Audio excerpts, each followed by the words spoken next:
이 남극의 겨울을 겪으면서 물리적으로 고립을 겪었지만 누구든 인간으로서 다 그런 고립의 시간 혹은 감정을 겪는 것 같아요. 그게 물리적인 게 아니더라도 뭐 사회생활 중에 어, 아무리 사람 주변에 있어도 고립을 겪기도 하고, 그리고 신체 건강상의 문제가 있어서 고립을 겪기도 하고, 그런데 그 고립을 극복하게 만드는 건 결국에 다른 사람을 향한 그 응원, 그리고 다른 사람들과 연결되려는 노력인 것 같거든요.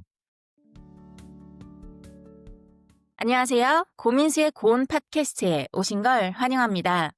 오늘 모신 분은 남극 세종과학기지에서 생물대원으로 활동 중인 연구자이자 탐험가, 그리고 크로스핏 코치이기도 한 우재호님입니다. 대학 시절 크로스핏 동아리를 창립하고 박스를 운영하며 철인 3종, 보디빌딩, 하이락스까지 정말 다채로운 도전을 이어오신 분인데요. 오늘은 그 여정을 따라가며 어떻게 자신만의 길을 열고 다시 이어올 수 있었는가라는 주제를 함께 나눠보겠습니다. 안녕하세요, 재호님. 네, 안녕하세요. 반갑습니다. 네, 반갑습니다. 지난번에 스타링크 문제 때문에 이렇게 다시 하게 됐는데, 혹시 남극에서 인터넷이 끊기면 보통 뭘 하며 시간을 보내시나요? 저희가 인터넷이 끊기는 이런 경우들이 몇 번 있었거든요. 그럴 때는 일단 사람들이 전반적으로 좀 우울해하고요. 저희 대원분들 중에 자녀가 한국에 있으신 분들도 있고, 혹은 뭐 이제 아, 그쵸. 여자친구가 있거나 뭐 가족하고 아, 정기적으로 통화를 하는 경우, 아, 네. 네네. 그런 그렇구나. 경우에 이제 우울한 기분인가요, 그러면? 그런 상태에서 이제 다들 뭐 카드 게임을 한다거나 아니면 좋네요. 소소하게 네, 그런 식으로 시간을 보내고 있습니다. 네. 사실 제가 정말 고대한 인터뷰인데 또 최근에 크로스핏 본사에서도 주목하시고 이 다양한 미디어 채널과도 인터뷰를 하시는 걸로 알고 있어요. 이 남극에서의 활동이 이렇게 세계적으로 알려지는 걸 직접 경험하시니 어떠신가요? 우선은 이 남극이란 공간에 관심을 많이 가져주셔서 되게 감사한 마음이 들고요. 그와 더불어서 개인적으로 이제 저도 되게 상당히 좀 고립감을 겪고 있었거든요. 근데 관심을 가져주시고 이제 응원해주시고 격려해주시고 하니까 어, 힘을 많이 얻고 있습니다. 어, 이게 관심을 가져주시긴 하는데 그게 자기가 가고 싶어서일 것 같아요. 왜냐면 제가 봤을 맞습니다. 때도 가고 싶다 이 생각이 정말 많이 들었거든요. 지금 좀 기지에서 생활하신 지가 거의 1년이 다 돼 가시잖아요. 하루 일과는 어떻게 흘러가는지 궁금해요. 가장 많이 궁금해하시는 부분 중 하나인데요. 우선 저희가 평일 같은 경우에는 일반 직장인하고 크게 다르지 않게 업무가 9 to 6로 돌아갑니다. 그래서 각자가 가진 업무들이 다 있거든요. 이제 저같이 연구대원으로 오신 분이 6분이 계시고, 그 외에 이제 중장비 혹은 뭐 이제 전기 설비, 기계 설비, 의료 뭐 등등 다양한 업무를 가지고 계신데, 아침 9시부터 저녁 6시까지는 본인의 업무를 처리를 하고, 근데 이제 그 외의 시간이 저희가 한국에서 지낸 시간과 좀 다르다고 볼 수가 있어요. 그래서 어떻게 보면 군 생활하고 조금 비슷한 면이 있는데, 아침에 다 음. 같이 일어나서 일정 시간에 모여서 밥을 먹고, 다 같이 이제 아침 조회를 하고, 그 아침 조회 때는 이제 기상 상황에 대해서 기상대원이 먼저 브리핑을 하고요.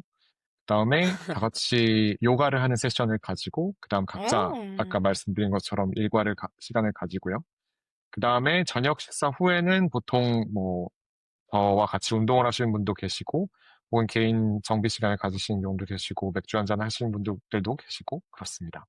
그리고 이제 주말 같은 경우에는, 딱히 정해진 일정이 없어서 저희도 이제 그냥 쉬어간다고 생각하시면 되는데, 보통 저 같은 경우에는 한국에 있을 때 주말엔 친구들을 만나거나 밖에 나가서 시간을 많이 보냈거든요.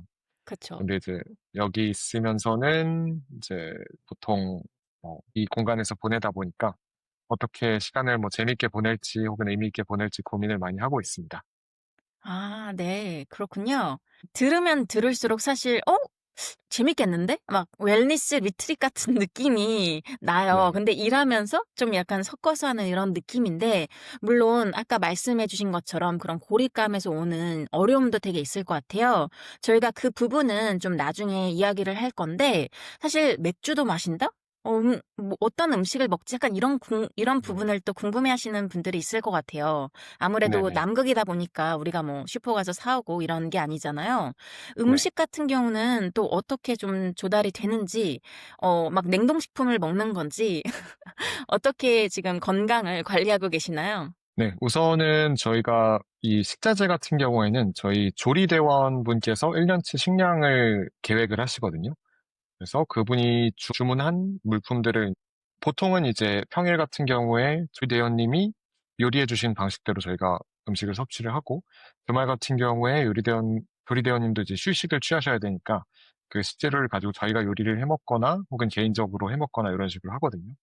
일단 편하게 잘 먹고 있습니다. 그런데 저희가 못 먹는 음식들이 있어요. 이제 보통 저희가 냉동으로 보관할 수 있는 음식들, 예를 들면 육고기라던가 혹은 뭐 음. 생선이라던가 이런 것들은 문제 없이 섭취를 하고 있습니다. 뿐만 아니라 뭐 다른 뭐 탄수화물류도 마찬가지고요. 그리고 저희 이제 세종기지에는 이제 온실이 있거든요. 그래서 온실에서 어. 간단한 채소들, 예를 들면 이제 뭐 부추라던가 뭐 상추라던가 이런 것들도 재배를 하고 있고요. 아. 다만 네, 오랫동안 보관이 힘든 식자재들, 무라던가, 혹은 계란이라던가, 어. 혹은 뭐 사과 이런 과일류라던가 그런 것들은 저희가 처음 몇 개월 동안 섭취를 하다가 그 다음엔 섭취를 아 못하고 그쵸. 그렇게 네, 그렇게 지내고 어. 있습니다. 그 닭을 이렇게 데려올 수도 있을까요? 그래서 계란을 낳게끔 뭐 그런 그런 건 좀 어려울까요? 예.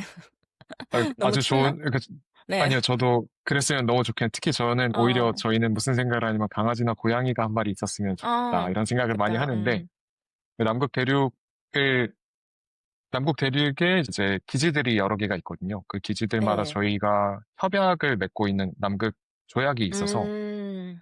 그 조약에 의해서 이제 다른 생물을 데리고 들어올 수가 네네. 없어요. 다른 종의 생물을. 아 그렇죠. 되게 중요한 부분이죠. 그렇죠. 그러시군요. 아까 날씨 얘기도 해 주셨는데 이렇게 날씨 브리핑을 하는 이유는 어 네. 이 일을 할 때 밖으로 나가시는 경우도 있나요? 그래서 그것을 대비해서 날씨를 알아야 되는 건가요?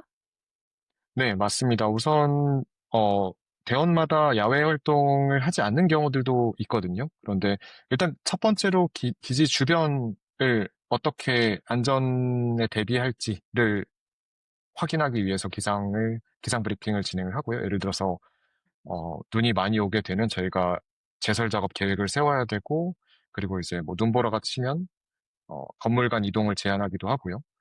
그리고 저 같은 경우에는 기지에서 뭐 이렇게 도보로 이동했을 때 한 두세 시간 걸린 위치에 있는 음. 샘플들도 채취를 해야 되기 때문에 그런 일정을 조율하기 위해서도 기상 여건이 상당히 중요합니다. 네. 그중 또 청취자들이 상상도 못할 뭐 남극에서만 볼 수 있는 뭐 특별한 장면 하나가 있다면 어떤 게 있을까요? 어, 사실은 좀 안타까운 장면이기도 한데요. 이제 음. 빙하가 무너지는 장면들, 그리고 이제 그 무너진 빙하에 파편들이 바다에 떠다니는 그런 풍경들을 많이 보게 되거든요. 어. 네, 그래서 커다란 빙산들이 떠다니는 광경뿐만 아니라 작은 유빙들이라고 부르는데 그런 것들을 보고 있으면 너무 이국적이고 아름답지만 한편으로는 그게 이제 기후변화의 현장이기도 하니까 안타까운 마음도 동시에 듭니다. 사실 이 부분에 대해서 저희가 또 나중에 좀 더 깊게 얘기를 할 건데 여기까지 이야기를 듣다 보면 사실 많은 분들이 또 '남극에는 어떻게 갔을까?' 이런 궁금증이 생길 것 같아요. 또한 이제 개호 님도 '아 내가 남극에 있을 줄은 생각하지 못했다.'라는 순간도 있을 것 같은데 어떻게 여기까지 오시게 된 건지 들려주실 수 있을까요? 네, 우선 여기 남극 월동대에 대해서는 저도 이제 다른 일반 대한민국 국민들과 마찬가지로 들어서 대충은 알고 있었습니다. 뭐 이렇게 음. 남극 월동대 공고가 지하철에 올라오기도 하고 혹은 뭐 미디어를 통해서 몇 번 소개가 되기도 했었거든요. 근데 저와는 이제 제 인연이 없다고 생각하고 대학원에서 이제 옆에 연구실에서 연구를 하던 대학원생이 남극에 갔다는 이야기를 들었을 때도 야, 부럽다. 아, 남극 언제 저렇게 가볼 수 있을까 이런 생각만 했었는데 저는 이제 대학원에서 생태학하고 유전체학을 전공을 했습니다. 그리고 원래는 계속 연구자의 길을 가고 싶어 하는 꿈을 가지고 있다가, 대학원에서 약간의 건강의 문제를 겪고, 그 다음에 이 건강의 가치를 다른 사람들과 나누고 싶다는 마음 크로스핏 체육관을 오픈을 하고 이제 크로스핏을 가르치고 그런 이제 진로 변경의 시기가 있었거든요. 그러다가 이제 체육관 운영을 하면서 이제 마음이 맞는 친구들하고 비즈니스도 잘 되고 계속해서 이제 저도 운동을 가르치는 것도 제 적성에 맞다고 생각을 했는데 한편으로는 어릴 때부터 가지고 있던 이렇게 전 세계를 돌아다니면서 동물을 연구하고 탐험하는 그런 꿈에 대한 아쉬움이 있었어요. 그리고 이제 음, 체육관을 운영을 하다 보면 체육관에서 대부분의 시간을 보내게 되고 물리적으로 이제 집 체육관 이렇게 계속 움직이다 보니까 답답함이 사실 있었던 것 같아요. 그러다가 이제 남극 공고를 다시 한번 보게 됐는데, 어, 남극 평생 그래도 한번 꼭 가보고 싶었는데 지금 아니면 언제 가볼까라는 음, 생각이 들었습니다. 특히 요새 미디어를 통해서도 빙하가 녹고 있다는 이야기를 많이 제가 그쵸. 들었었고, 네. 빙하가 다 녹고 가면 이건 의미가 없지 않을까. 그쵸. 그런 생각이 들어서 이제 월동대에 지원을 하게 됐고요. 네네. 저희가 네. 또 자세히 이야기를 나눌 건데, 사실 그 대학 시절에 농구를 좋아하다가 또 체력을 길러야 할 필요성을 느끼고 크로스핏을 만나셨다고 제가 들었어요. 근데 이제 또 거기서 멈추지 않고 서울대에서 직접 스노와드라는 이 크로스핏 동아리까지 창립을 하셨잖아요.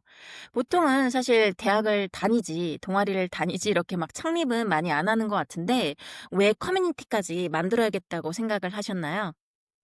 사실 시작 같은 경우에는 그냥 복잡한 이유가 아니었습니다. 원래 음, 제가 서울에 크로스핏 체육관이 두 개밖에 없을 때 크로스핏을 시작을 하게 됐는데, 당시에 일단 가격이 많이 비쌌고요. 그래서 그쵸. 대학생 입장에서 내가 계속 군대 갔다 와서 부모님한테 체육관 비용까지 받아가면서 이렇게 생활하기가 좀 부담스럽다는 생각이 들었고요.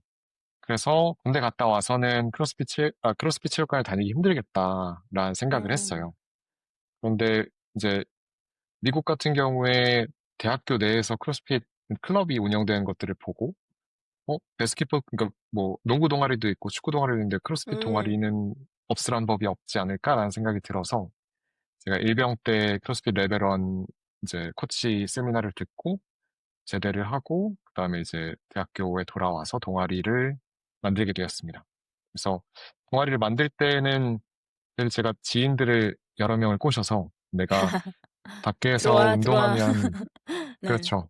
기부를 받았습니다. 돈을 어, 20만 원씩 제가 강탈을 한 건 아니지만 20만 원씩 기부를 하면 원래는 밖에서 크로스핏을 한 달 다닐 수 있는 비용인데 내가 6개월 동안 공짜로 알려주겠다 해서 아, 그렇게 모은 비용으로 이제 처음 장비를 사고 저는 그때 조금 뭐랄까 이제 군대 제대 직후에 그런 버프를 받아서 그런 일들을 벌인 거긴 한데 너무 잘했다고 생각이 드는 게 지금 동아리가 이제 11년 차를 맡고 있거든요.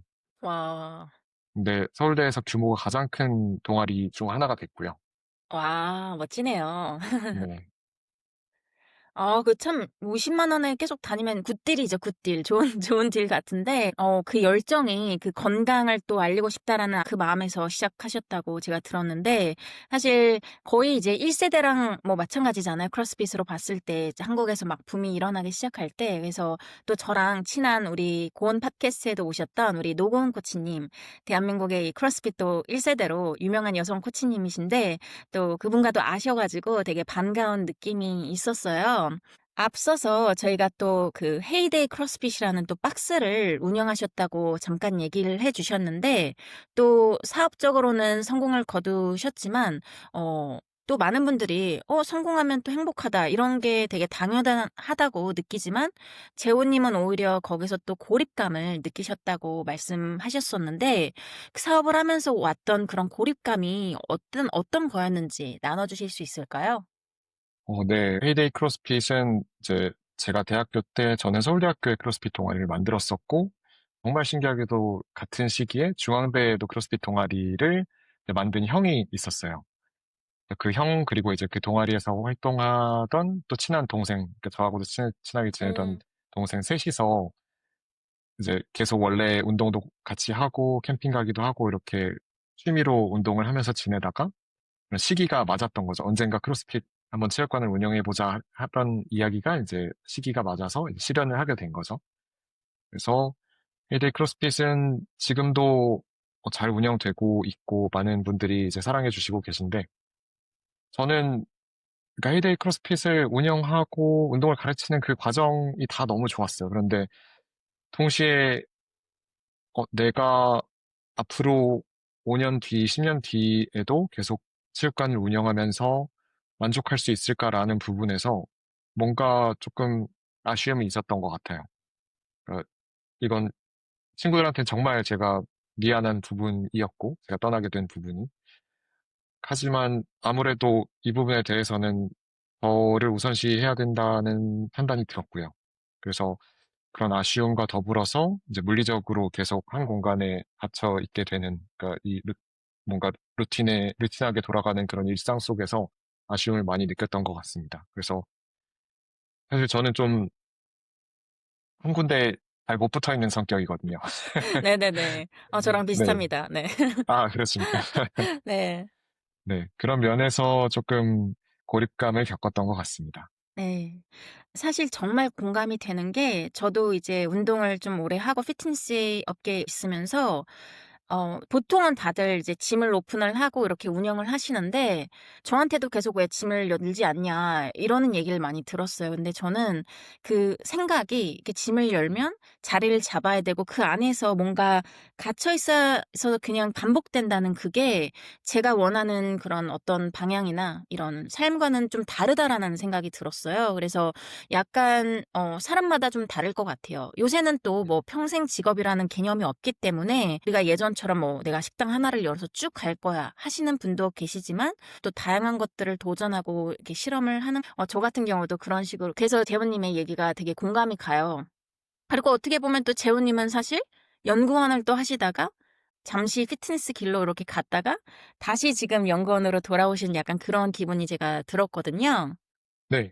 앞으로도 또 기회가 있다면 전 나중에 건강한 커뮤니티를 운영하고 이러고 싶기는 한데 우선은 지금은 제가 여러 가지 좀 해보고 싶은 일들이 있어서 네. 그렇게 도전을 해보고자 합니다. 네. 사실 한 번 사는 인생 굉장히 짧은데 다양한 한 것들을 도전하면서 특히 그게 내 마음에서 올라왔을 때 그 소리를 듣고 따라가는 게 저는 되게 중요한 것 같아요. 아까 말씀해 주신 것 중에서 석사 과정 중에 또 건강이 좀 안 좋아졌다라는 얘기를 하셨어요. 근데 이게 또 단순한 건강 문제가 아니라 아마 그걸로 인해서 '이게 내가 원하는 삶이 맞나?'라는 질문까지 생길 것 같은데요. 이 내 건강에 대해서 그런 것들이 발견됐을 때 재훈님께는 어떤 생각이 들었는지. 네. 사실 이제 건강 이슈가 생기게 된 게 계속 이제 제가 대학원 생활을 하면서 정말 사실 어떻게 보면 남부럽지 않은 연구실에서 대학원 생활을 했거든요. 정말 제가 존경하던 교수님이고, 또 그러니까 지금도 여전히 존경하고 연락을 드리고 있는데, 연구 역량도 뛰어나시고, 인격도 뛰어나신 분 밑에서 연구를 하다 보니까, 한편으로 제 자신의 역량이 너무 이제 부족하게 느껴졌던 거죠. 그러다 보니까, 이제 랩 미팅에 앞서서 일주일에 한 두세 번 밤을 새고, 그 다음에 또 앉아서 일하는 시간이 거의 10시간 넘게 매일 실험때나 혹은 뭐 코딩을 하거나 이런 작업들을 하다 보니까 그냥 진짜 10시간 넘게 맨날 앉아서 일하고 그러던 와중에 또 건강은 챙겨야겠다고 막 마음을 먹어서 그런 피로한 몸을 가지고 막 운동을 하고 크로스핏을 하고 하다 보니까 오히려 더 이제 몸이 안 좋아졌던 것 같아요. 그러다 보니까 그게 이제 지표로 나타났던 게 LDL 수치가 저 이제 뭐 집안에 유전력이 전혀 없거든요. 근데 LDL 수치가 처음엔 이제 초기에는 그 약간 보더라인 수준이었다가 음. 나중에 250, 260, 270 이렇게 계속 올라가더라고요. 어. 그리고 이제 실질적으로 제가 느끼기에도 뭔가 해소되지 않는 피로가 계속 반복이 되고 음. 약간 의욕도 사라지고 그리고 이제 몸이 건강하지 않은 상태다 보니까 연구도 더 이상 즐거워지지가 음. 않는 거예요. 제가 이 길을 계속 가려면 이 연구가 사실 연구의 길은 연구만 바라보고 가야 되는데 이제 더 이상 행복하지 않다는 생각이 들게 됐고요. 그래서 이제는 다른 길을 모색해봐야겠다는 생각을 하게 됐고 그런 와중에 제가 이제 대학생 때부터 해오던 그런 운동 그리고 이제 건강한 생활에 대한 더 중요성을 더 깨닫게 된 거죠. 그게 되게 중요한 것 같아요. 뭔가 하나의 이제 일을 하게 되면 건강이 나빠지는 걸 이렇게 느끼거든요, 대부분은. 내가 좀 피곤하네." 막 이런 게 있잖아요.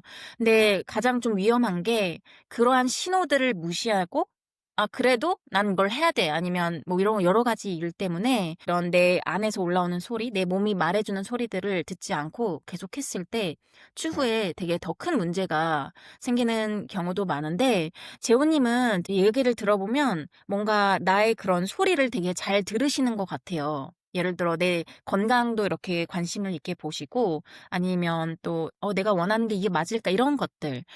어떠한 이유가 있을까요? 어릴 때 그러한 것들을 생각하게 만든, 아니면 원래 성향이 좀 그러신지, 특별한 이유가 있는지 나눠주시면 좋을 것 같아요. 저도 그 부분에 대해서 좀 생각을 해보게 되는데요.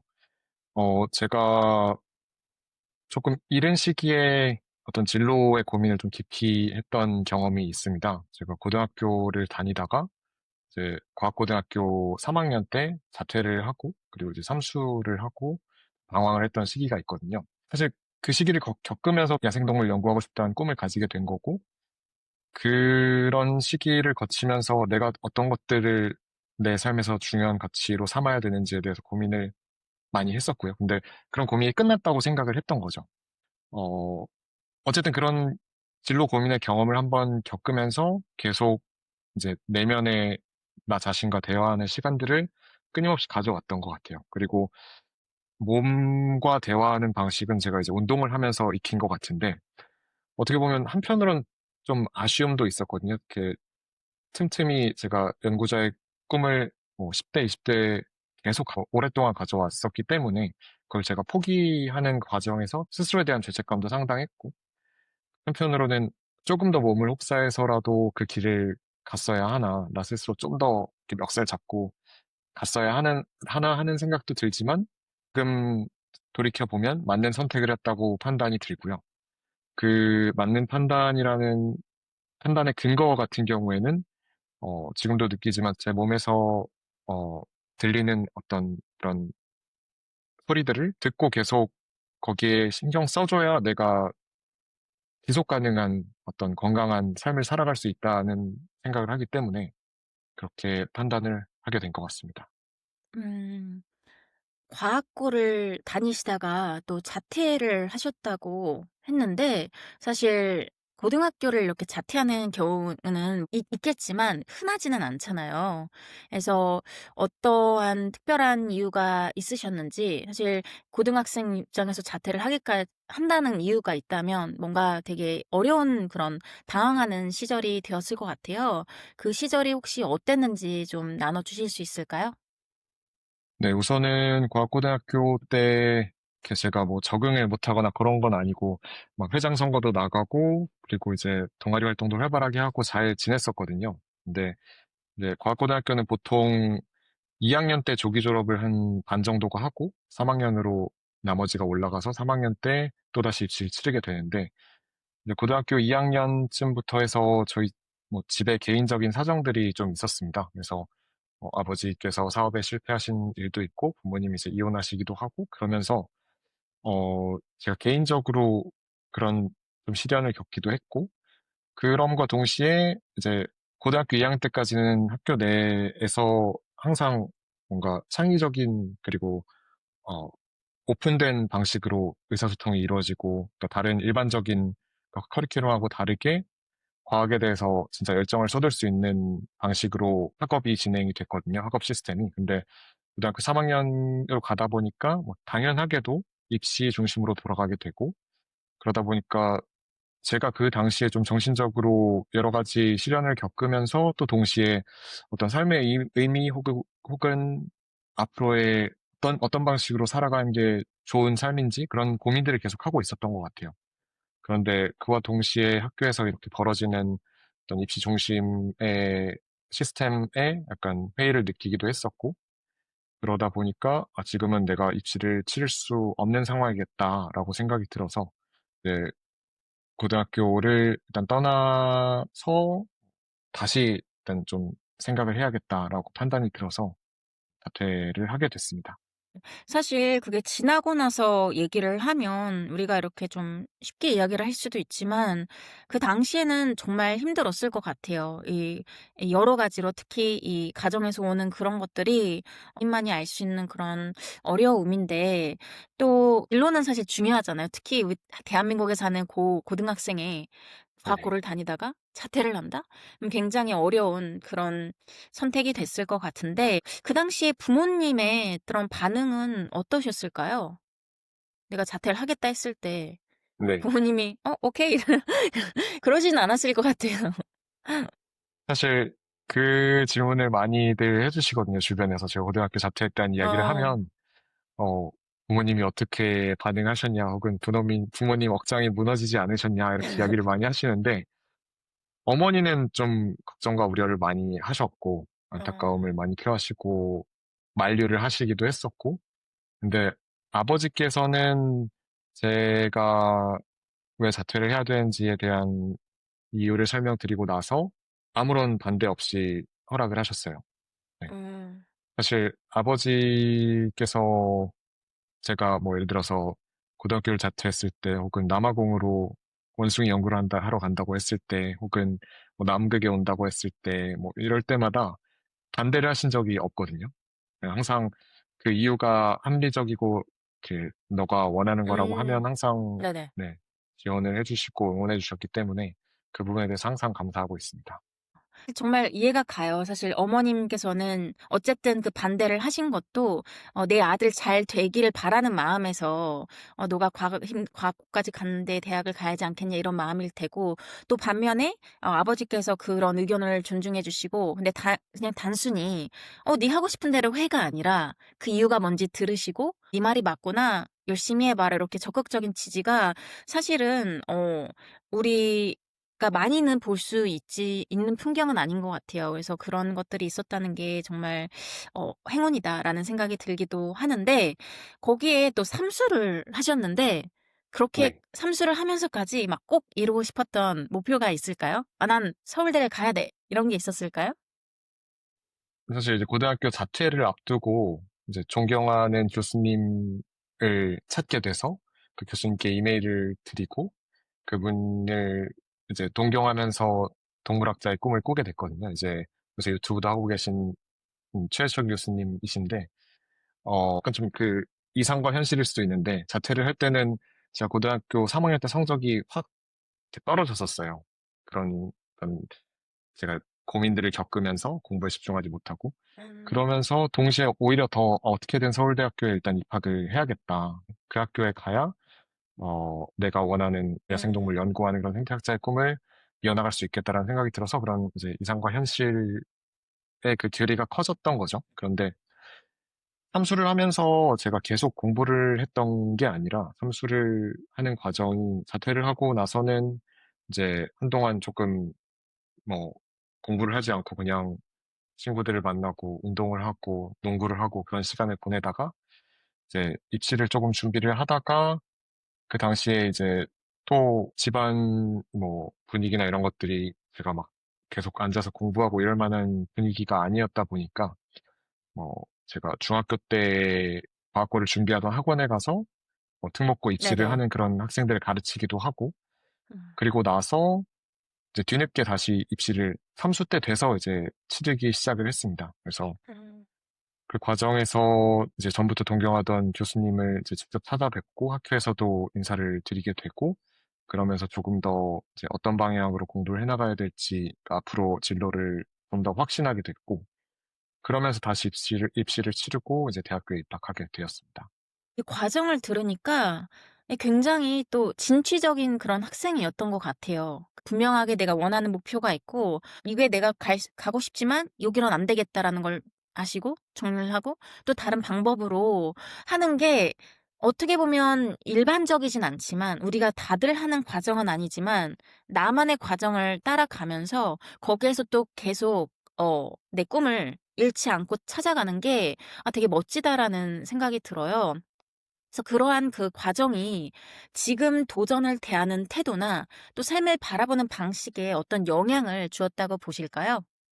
네, 이게 어떤 관점에서 보면, 어, 진득하게 있지 못하고 중간에 자꾸 그만두고 떠나고 어, 그렇게 보일 수도 있을 것 같아요. 사실 저도 스스로에 그죠. 대해서 그럴 수 그런 있죠. 의문을 많이 품었거든요. 아, 약간, 왜 나는 이렇게 그냥 예를 들어서 처음에 과학고 입학했을 때부터 그냥 졸업하고 뭐 평범하게 음, 대학교 뭐 기억하고 이렇게 하지 않고 그 연구자의 꿈을 품었을 때도 왜 중간에 또 그러니까 물론 이제 제가 미국으로 박사 유학 준비를 하고 거기서 이제 중간에 실패를 겪기도 했었는데 그런 실패를 겪고 나서 왜 꾸준히 재도전하지 않고 방향을 틀고 또 피트니스 쪽에서도 또 방향을 틀고 이렇게 난 이렇게 여기저기 자취를 남기면서 살아가겠어.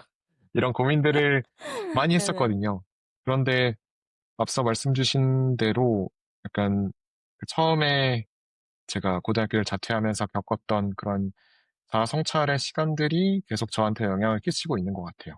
그러니까 어떤 방향으로 살아가는 것이 내가 원하는 삶일까? 그리고 이제 실제로 그거를 마주했을 때도 내가 원했던 거와 좀 다르다고 판단이 되면, 그렇다면 또 다른 무언가가 있을까? 이렇게 또 고민하게 되고 시도해보게 되는 게 어떻게 보면,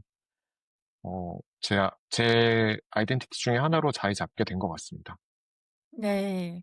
사실 많은 분들이 또 이게 학부모시라면 내 자녀가 이렇게 막 이것저것 하고 이럴 때 좀 되게 걱정하시게 바라보실 수도 있을 것 같아요.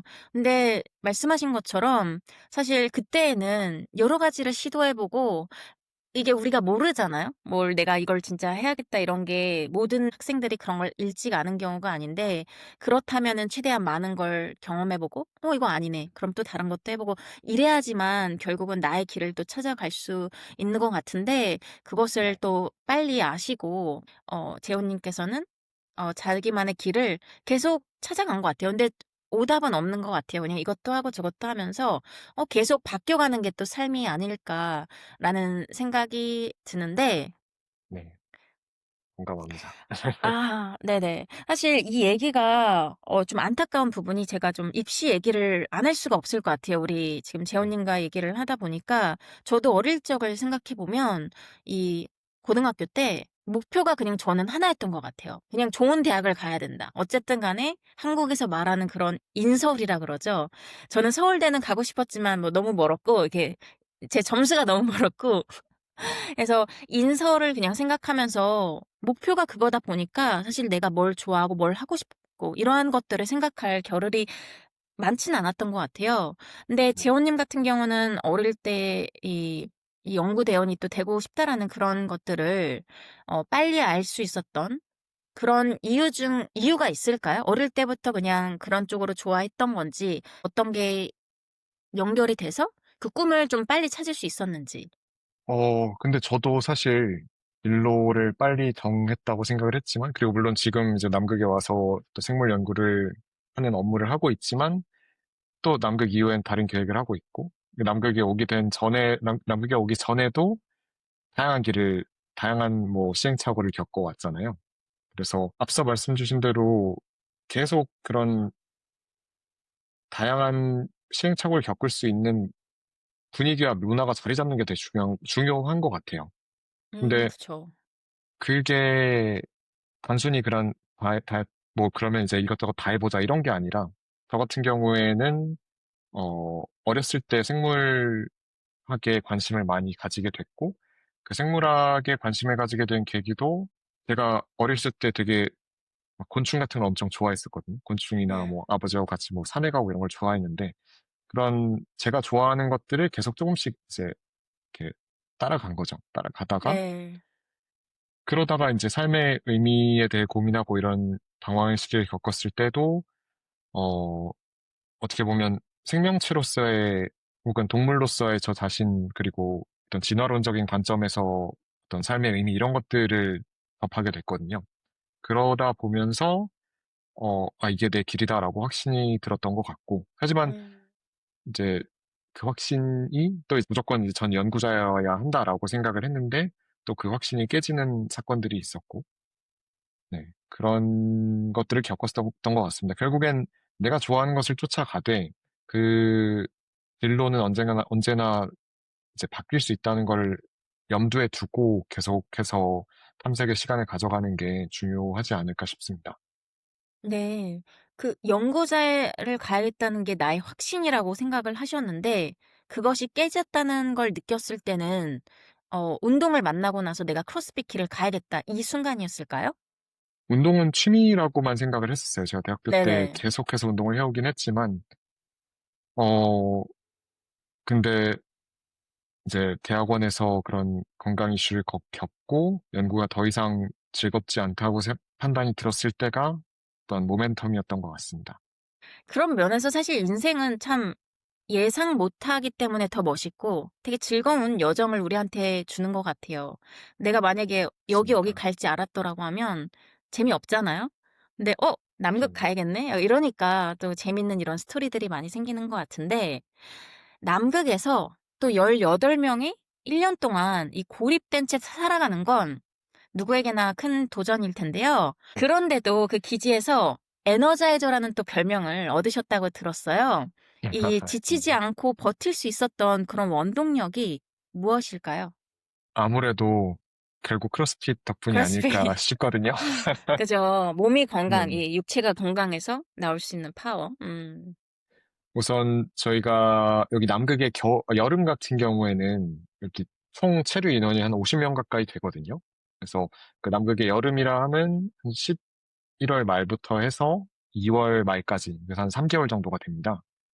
그 기간에는 한 50명 정도가 활동을 하고, 이제 야외 활동이나 야외에서 이루어지는 현장 작업들도 많고, 또 해가 길어서 이렇게 에너지가 떨어지거나 그럴 일은 그쵸. 없어요, 사실. 그쵸, 네, 그쵸. 오히려 되게 신기하고 동물들도 많이 보고, 펭귄들도 많이 보고, 그런데 남극의 겨울이 찾아왔을 때, 어, 예상은 했지만, 확실히 에너지가 많이 떨어지더라고요. 특히 수면의 영향도 많이 받게 되고, 해가 짧아지고, 해가 짧아지는 것과 더불어서 단순히 짧아지는 게 아니라 먹구름이 껴서 해를 아예 못 보는 날들이 일주일에 거의 한 뭐 4, 5일 가까이 됐었거든요.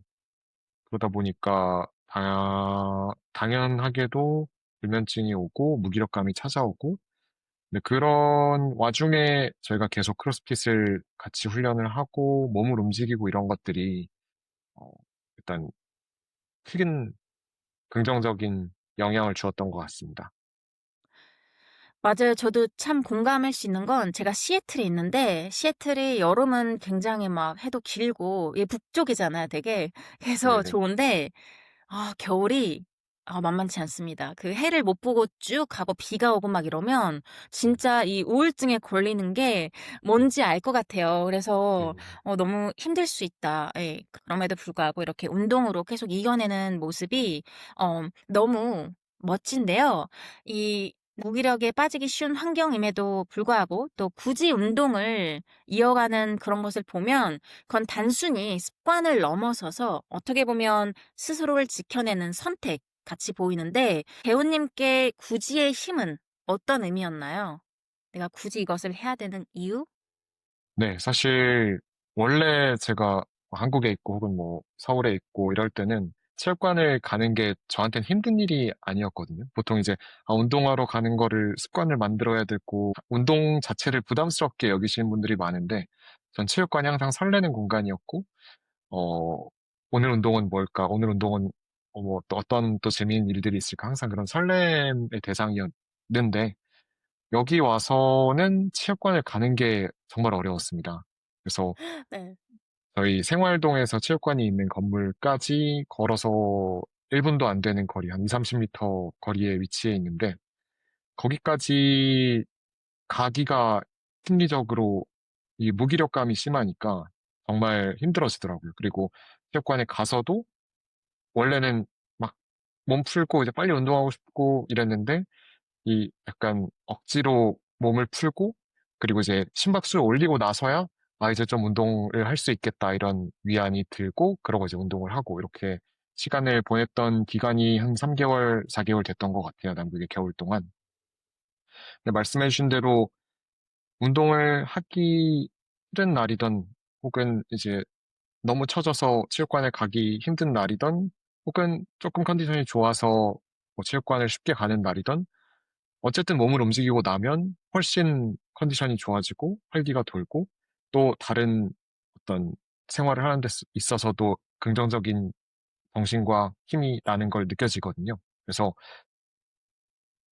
말씀하신 대로 어떻게든 좀 지키려고 했던 것 같아요. 저의 루틴 중에 하나로 운동을 하려는 거를 어떻게든 지키려고 했고 사실 저 혼자 지키려고 한 게 아니라 그 같이 운동하는 저희 멤버들끼리 어떤 날에는 제가 대부분 뭐 데리고 가려고 했지만 제가 또 이제 축 처져 있는 날에는 또 이제 노크를 하고 형님 운동 가셔야죠. 이렇게 해서 저를 끌고 가주기도 하고 네. 그런 약간 어, 팀원들의 그런 네네.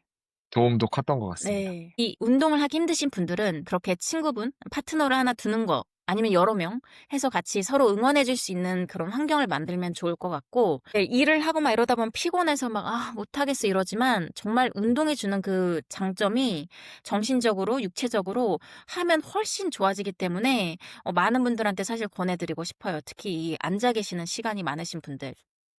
맞습니다. 좀 팁이 되셨으면 좋겠고요.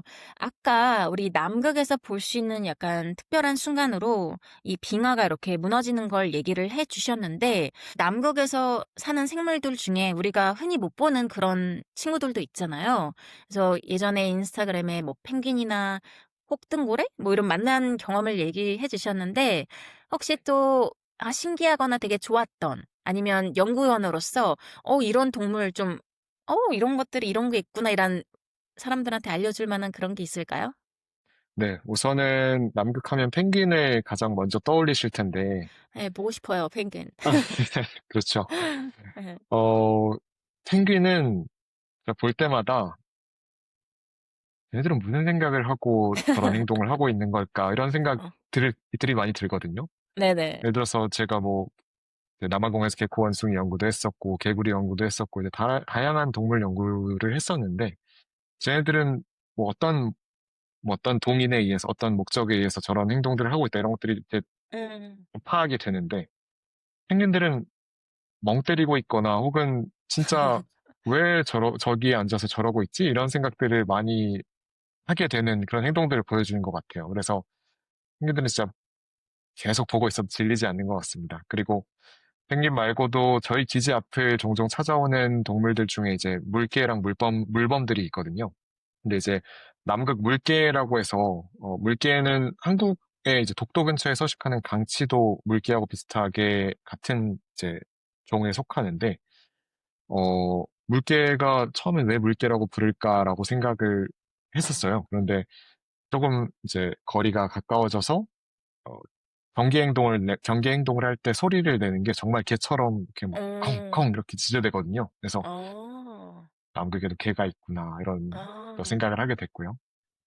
그리고 이제 고래 같은 경우에는 혹등고래를 제가 2번 목격을 했는데 그냥 정말 뭔가 그 사이즈에 압도되는 것 같아요. 이렇게 물 음. 안에 대부분 잠겨 있어서 제가 잘 볼 수 없지만서도 뭔가 그 경외심과 두려움이 동시에 드는 그런 모습들을 제가 목격을 했고요.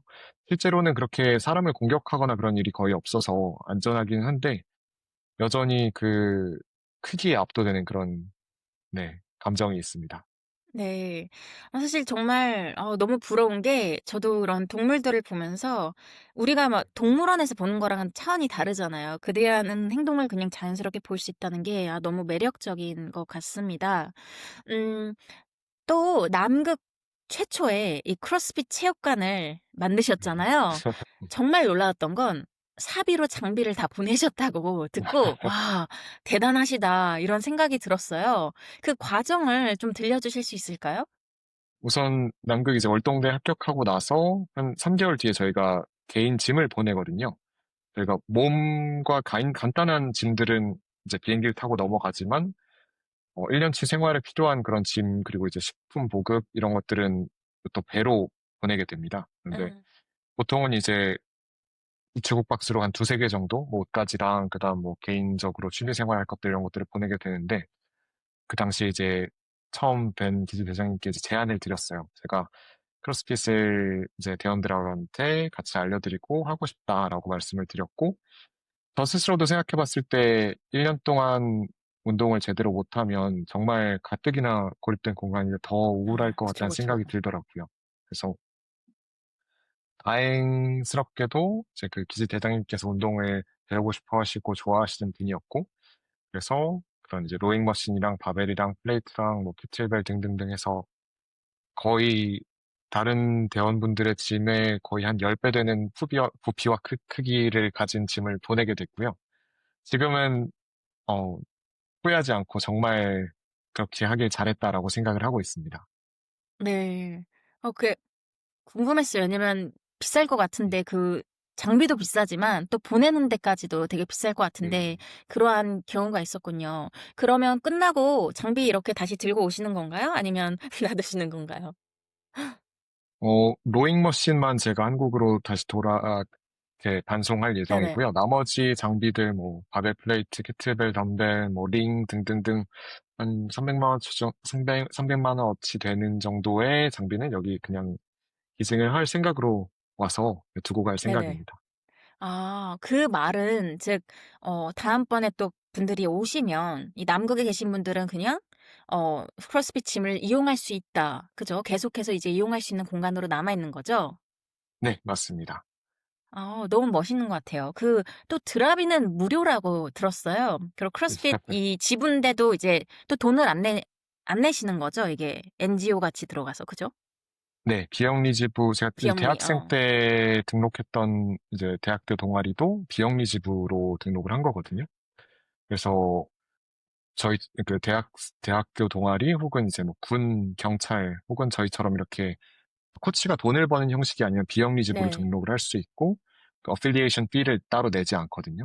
그러다 음. 보니까 이제 외부에서 손님이 오더라도 당연히 저희는 뭐 돈을 받지 않고 같이 네네. 수업을 하고 운동을 하고 있고요. 다만 네. 조금 아쉬운 부분은 사실 드랍인 문의를 그래서 이제 막 많이 주셨어요. 아, 진짜요? 누가 네. 갈 만한 사람이 있어요, 거기에? 그러니까 한국에서도 문의를 많이 주셨고 이제 미국에서도 연락이 제가 이제 바이럴이 되다 보니까 미국이나 뭐 스페인어권에서도 막 진짜 거기 아. 가면은 할 수 있냐 아, 혹은 어떻게 진짜? 가야 되냐 문의가 정말 많이 와. 왔습니다. 네.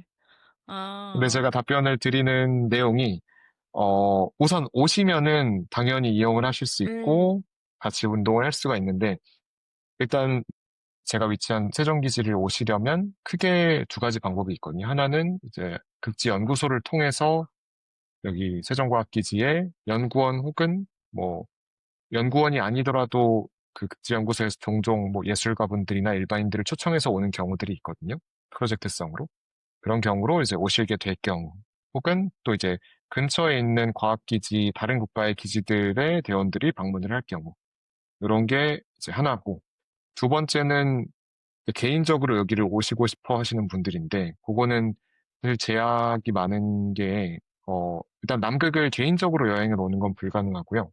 남극 크루즈 여행으로 오셔야 남극 여행을 할 수가 있어요. 근데 그 크루즈 여행 같은 경우에도 보통 일단 가격이 좀 비싸서 좀 이제 꺼리게 되신 분들이 많고, 이 크루즈로 저희 기지를 앞까지 오실 수 있는데 문제는 저희 기지 앞까지 오셨을 때 저희 기지에서 이제 그런 방문을 받아줄지 말지에 대해서는 되게 사실 보수적이거든요. 네네.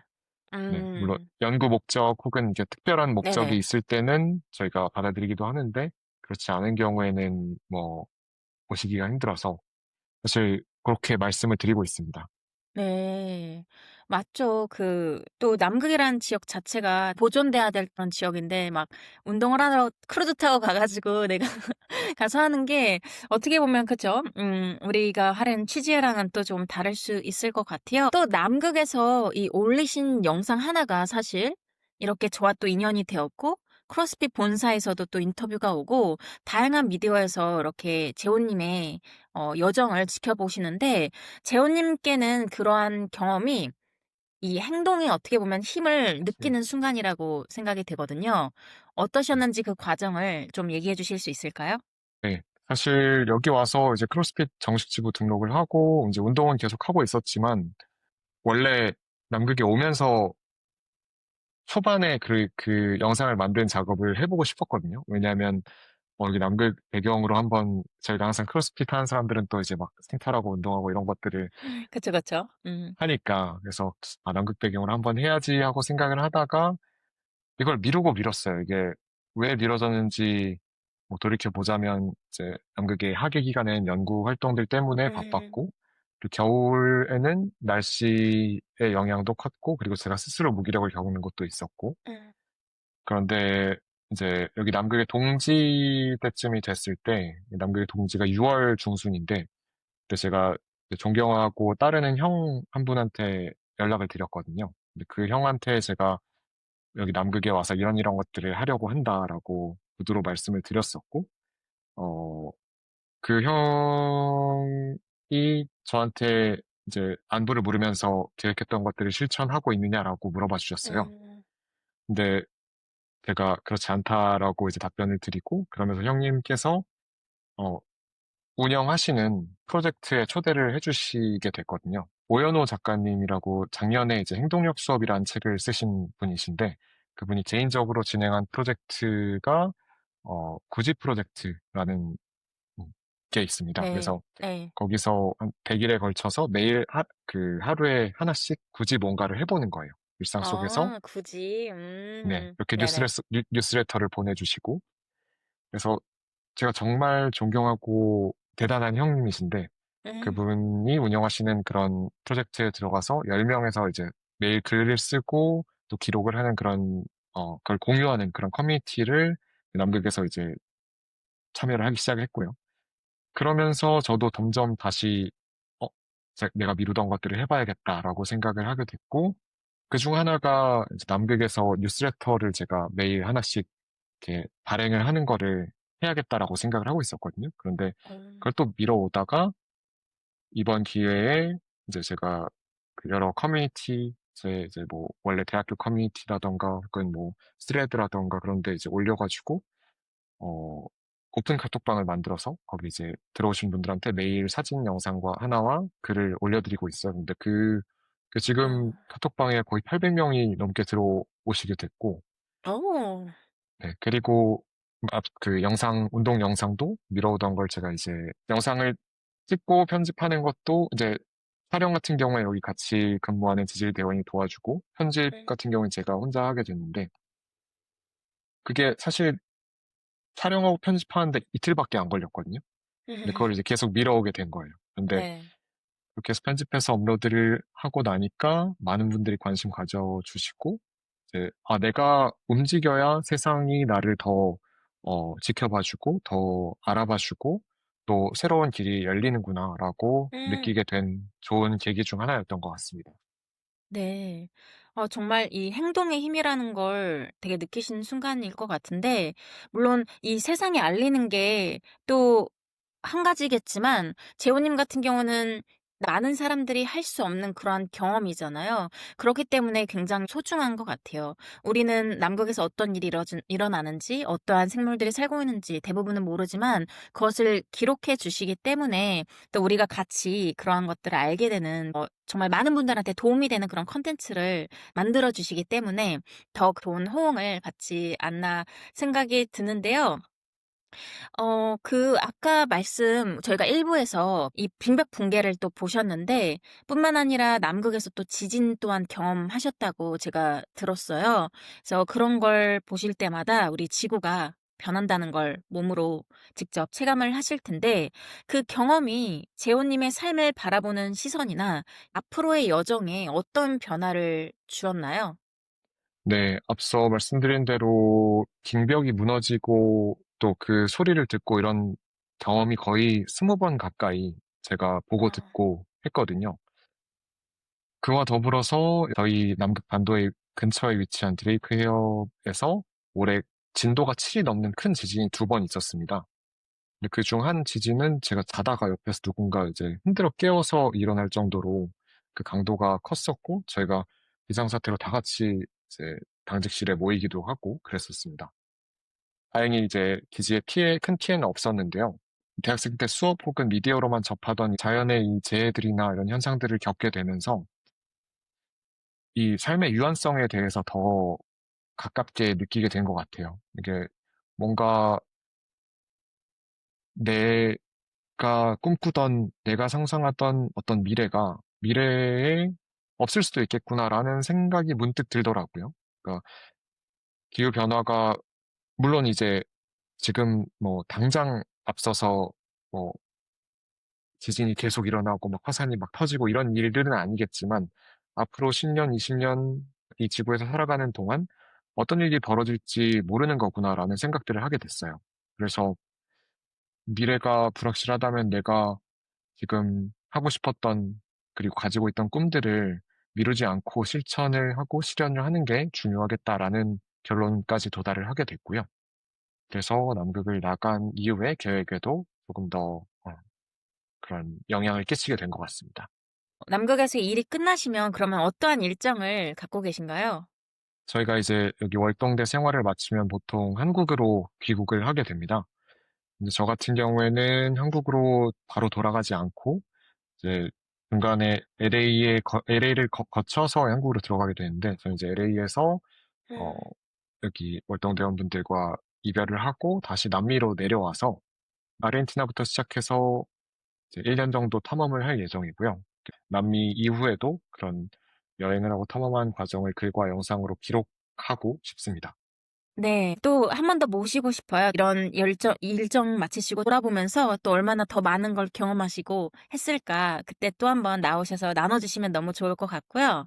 네, 이 모든 여정 속에서 재호 님이 까지 붙잡고 있었던 어떤 재호다움은 무엇이라고 생각하시나요? 저다움이라는 건 사실 아직 제가 한 단어로 저를 설명하는 그 작업을 끝내지 못한 것 같거든요. 네. 그럼에도 불구하고 조금 제 자신을 돌아보면서 약간 저의 성이랄까 나다움이 뭘까라고 고민을 한 것들을 좀 설명을 드려보자면 계속해서 뭔가를 그래도 시도하고 멈추지 않는, 그러니까 중간에 실패를 겪는 거는 어떻게 보면 당연한 이제 순리인 것 같아요. 그러니까 저는 사실 실패가 되게 항상 크게 다가왔던 사람이거든요. 그러니까 누구나 뭐 인간은 그렇겠지만 실패를 막 즐기는 분들은 많이 없잖아요. 그런데 그쵸.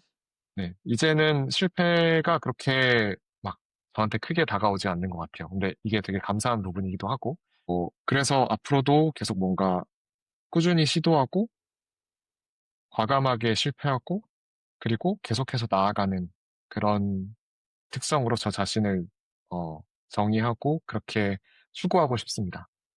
네. 아, 이미 너무 많은 걸 되게 깨달으신 것 같은데요.